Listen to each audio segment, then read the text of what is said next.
ప్రసంగి గ్రంథము 2వ అధ్యాయము 14వ వచనం నుంచి మనం చూసినట్లయితే ఒక జ్ఞాని గురించి, ఒక బుద్ధిహీనుని గురించి మాట్లాడుతున్న మాటలు. జ్ఞానికి కన్నులు తలలోనున్నవి, బుద్ధిహీనుడు చీకటి యందు నడుచుచున్నాడు.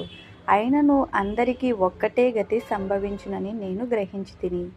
ఒక జ్ఞాని ఉన్నాడు, ఒక బుద్ధిహీనుడు ఉన్నాడు. అంటే బుద్ధిహీనుడు అంటే చీకటిలో ఉన్నాడు, అంటే వాడికి ఏమాత్రం తెలివి ఉండదన్నమాట.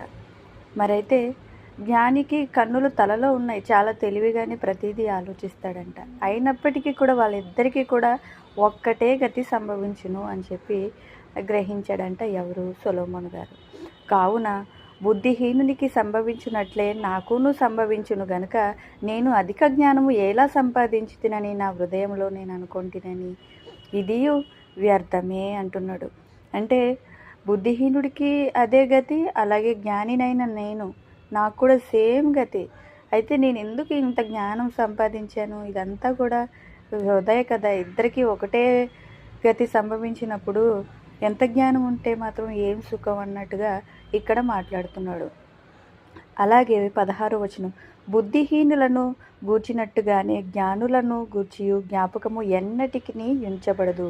చనిపోయిన తర్వాత ఎలా అయితే బుద్ధిహీనులు చనిపోతే వాళ్ళు కొన్నాళ్ళకి మరవబడిపోతారో, అలాగే జ్ఞాని చనిపోయినప్పటికీ కూడా సేమ్ ప్రాసెస్ అన్నమాట. అతన్ని కూడా కొన్నాళ్ళకి మర్చిపోతారు.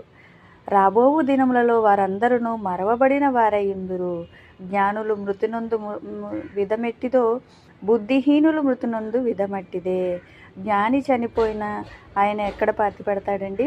మట్టిలోనే పాతి పెట్టబడతాడు. అలాగే బుద్ధిహీనుడు చనిపోతే కూడా అదే మట్టిలో పాతి పెట్టబడతారు. అంటే జ్ఞాని చనిపోయినా, బుద్ధిహీనుడు చనిపోయినా ఎవరికి ఆకాశంలో పాతి పెట్టరు, ఎవరికి భూమిలో పాతి పెట్టరు.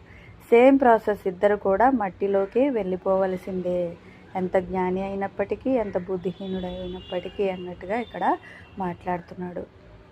ఇది చూడగా సూర్యుని కింద జరుగునది నాకు వ్యసనము పుట్టించెను, అంతయు వ్యర్థముగాను ఒకడు గాలికై ప్రయాసపడినట్టుగాను కనబడిను గనుక బ్రతుకుట నాకు అసహ్యమాయను. ఏంటి, ఎంత జ్ఞానం ఉంటే ఏం సుఖం? ఈ సూర్యుని క్రింద అంటే భూమిలో, సూర్యుని కింద ఉన్నది భూమిలో, ఇందులో మరి జరుగుతున్నవంతా కూడా వ్యసనం పుట్టించేసిందంట. అంతా కూడా వ్యర్థం వ్యర్థం. ఒకడు గాలికై ప్రయాసపడినట్టు, ఎందుకంటే గాలికి పట్టుకోవడానికి ట్రై చేస్తే దాన్ని బంధించగలమా అండి? బంధించలేం. కనుక ఒకడు గాలికి ప్రయాసపడినట్టు అంటే బంధించలేని దాన్ని పట్టుకోవడం అనుకోవడం అవివేకం.